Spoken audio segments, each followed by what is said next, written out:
Hi, I'm Goran Frehse from Paris. In this talk, I'll give an introduction on how set propagation works to verify safe behavior in cyber-physical systems. First, I'll give the context, which is model-based design, and how formal verification fits in this process. Then I'll compare simulation with set propagation.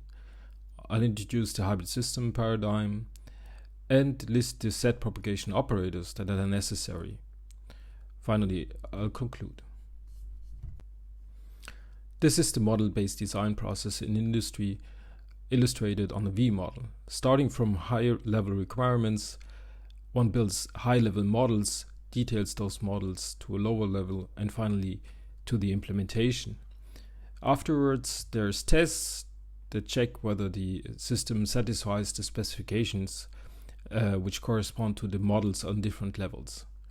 Now, the goal in industry is to place these tests at the end of the development cycle with checks that are carried out on the model level, so as early as possible and on a high level as high as possible. This is called front loading.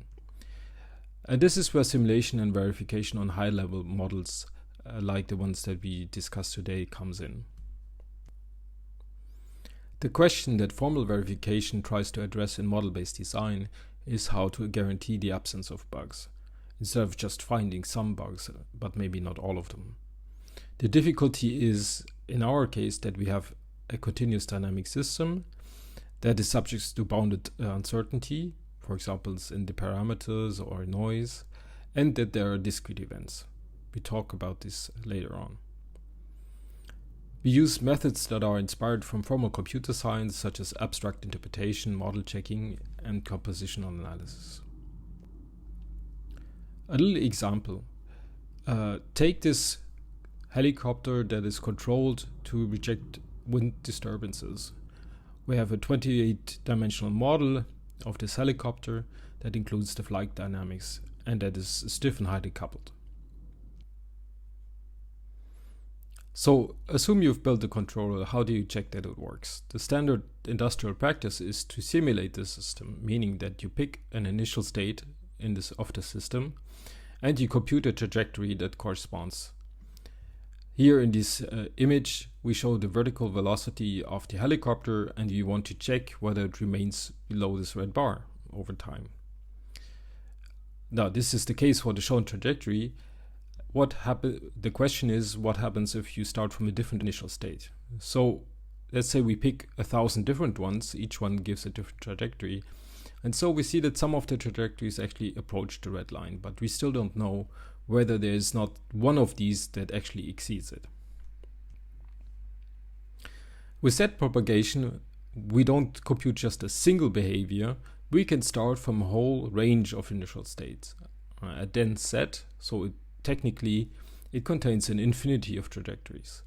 And we compute a cover, meaning a sequence of sets, that enclose all of these trajectories over time. Here in this image, it's the blue envelope that is shown, and if we zoom in, we see that it actually stays below the red line. So the system satisfies the specification. So in simulation, we deal with deterministic behavior in the sense that we can only compute one trajectory for one set of circumstances. If you want to cover more circumstances, then you need to generate more trajectories. In set propagation, everything can be non-deterministic because anyway you're covering things with sets. So you could have continuous disturbances, implementation tolerances, and so on and so on. Now, the advantage of a simulation is that it's scalable even for complex nonlinear dynamics, while set propagation is scalable basically for linear dynamics and is very difficult for nonlinear dynamics. Let's illustrate how difficult it is to cover all cases using simulation. So in corner case simulation, one checks all the extreme points. Let's say we have n variables, t time steps, which gives us, for an initial set that is specified with intervals, we get 2 to the n vertices, and for the inputs also specified specified by intervals, we get 2 to the m vertices. Now, over t time steps, this gives us 2 to the n times 2 to the m to the power of t trajectories. So it's exponential in time, and that is really a killer. On the other hand, techniques from template reachability, so basically computing interval enclosures, have been shown that they can be computed linearly with time. So we have just one operation to do with each time step, and that operation is cubic in the dimension. Now I'll talk about applying set propagation to cyber-physical systems. Mathematically, we talk about hybrid systems, which mix discrete events with continuous evolutions, for example ODEs. This modeling paradigm captures complex behaviors that are encoded with just a few simple operations. The hybrid systems paradigm is amenable to verification using set propagation. A few examples from projects that we worked on is assisted automatic driving, human-robot interaction, smart buildings, chemical batch plants, analog mixed signal circuits, and autonomous drones. The semantics of a hybrid systems are characterized by its continuous discrete behavior. The system evolves with time according to dynamics specified by ordinary differential equations.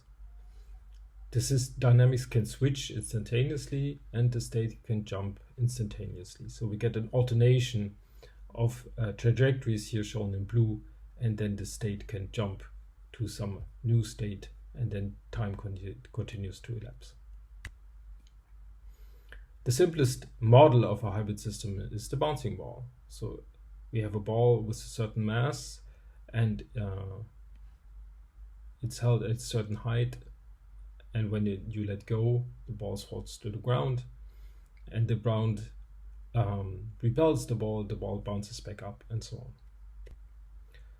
The hybrid automaton model is a simple way to describe this sort of systems, and here we have basically an automaton discrete state in which we inscribe the differential equations that characterize the system. And then we have state transitions, here this arc that's associated with transitions. So when does this transition happen? Here it happens when the ball is on the ground and the speed is negative, so it's falling towards the ground. And the effect of the transition is that the speed reverses, so the ball bounces back up.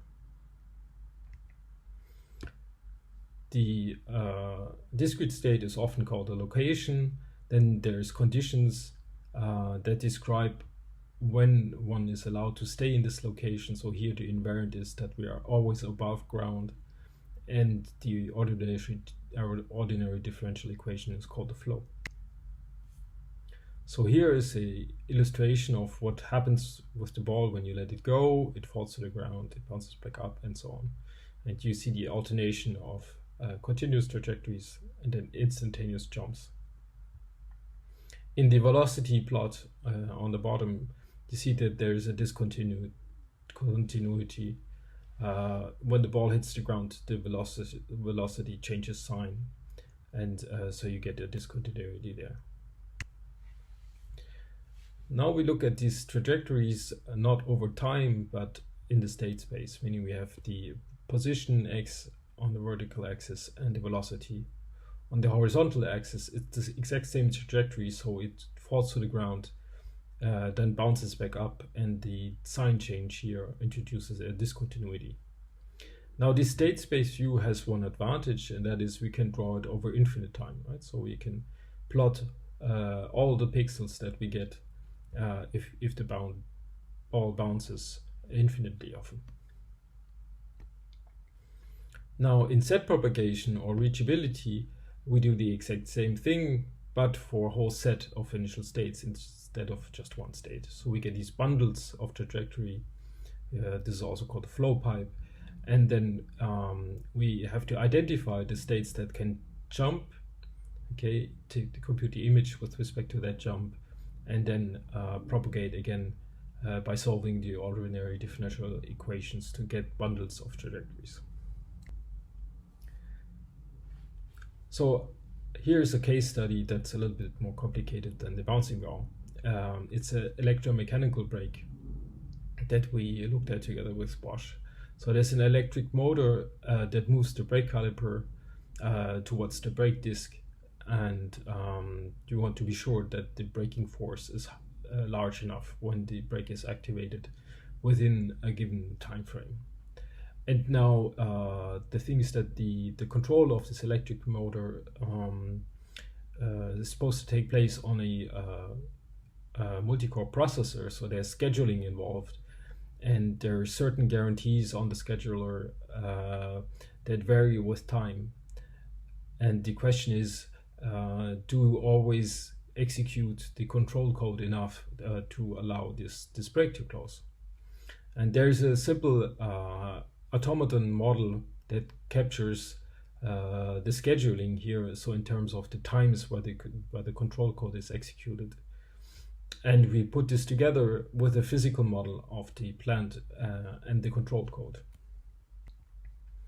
This is different from classic analysis, which would separate the two concerns completely. So there would normally be a timing analysis of the software and then a closed loop verification of the controller. Instead, we put the three together. So we have a scheduler model for the execution of the code, then the control code as a model, and then the physical plant model. And we put all of this together. So here is a set of behaviors. So starting from the initial position, the brake caliper is supposed to close within the 14 milliseconds, meaning it's supposed to reach this red line here up top. And now, because of the scheduler, the controlled code is not always executed at each cycle. So it could be activated here in the beginning immediately, and then so the brake starts closing. But it could also miss a cycle and start in the second cycle, or one more and start in the third cycle. And because of the guarantees of the scheduler, we know that if we've missed 3 events here, then we don't miss another one. Okay, so there's several. It's basically a tree of behaviors of which events could we miss in terms of executing the control code. Here is a slightly modified system. We artificially introduced a fault by tweaking one of the coefficients.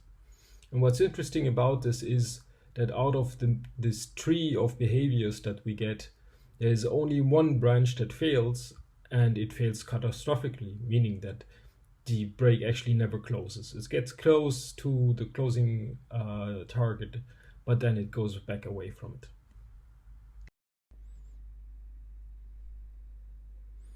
So what are the basic ingredients needed for set propagation?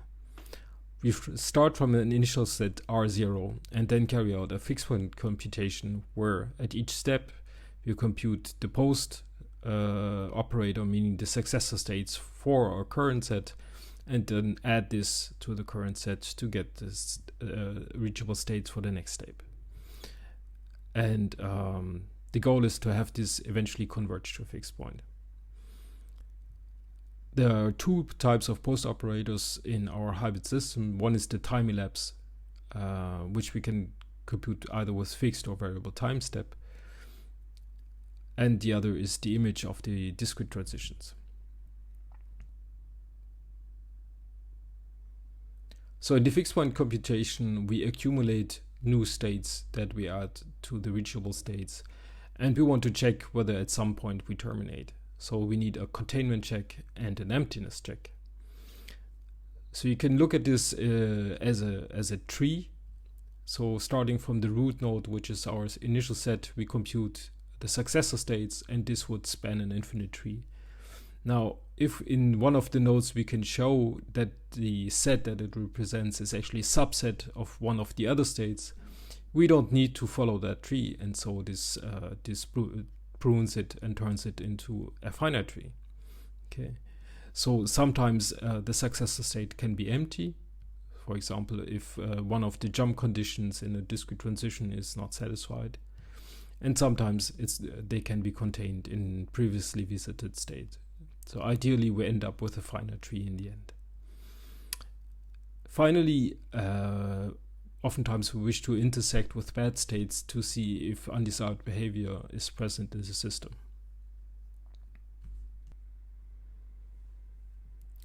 So set propagation is a technique to compute an exhaustive envelope of the behaviors of the system, something we call also the reachable states of the system. The set propagation replaces a very, very large number of simulation tests to achieve coverage. It can account for uncertainty in a wide variety of ways, including modeling errors, operating conditions, and environment and user behavior that can be non-deterministic. The set operations that are required are computing the image with respect to time-elapse, so solving the ODEs, and with respect to the discrete events. The discrete events are often just linear maps, so they can be relatively easy. We also need containment and emptiness checking for termination and reducing the complexity, basically reducing the number of sets that we have to compute. The challenge in practice is to balance the accuracy of these computations versus the compute involved. Thank you for your attention.